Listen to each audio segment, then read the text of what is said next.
Hi hello welcome to AKS news zone. Young heroes Bellamkonda Srinivas, Nara Rohit మరియు మంచు మనోజ్ కలిసి నటించిన భైరవం మూవీ రీసెంట్గా రిలీజ్ అయ్యి వీకెండ్లో మంచి కలెక్షన్స్ని సాధించి వర్కింగ్ డేస్లో బాగా డ్రాప్ అయ్యింది.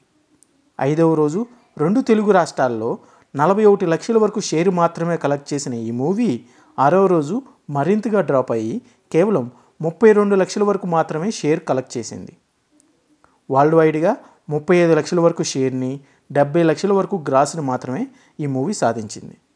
భైరవం మూవీ 6 రోజులకు ఏరియా వైజ్ సాధించిన కలెక్షన్స్ని గమనిస్తే నైజాం ఏరియాలో 2,39 లక్షల వరకు షేర్ని, సీడెడ్ ఏరియాలో 80 లక్షల వరకు షేర్ని, టోటల్ ఆంధ్రాలో 2,60 లక్షల వరకు షేర్ని సాధించి మొత్తం తెలుగు రాష్ట్రాల్లో 5,79 లక్షల వరకు షేర్ని, 9,90 లక్షల వరకు గ్రాస్ని సాధించింది.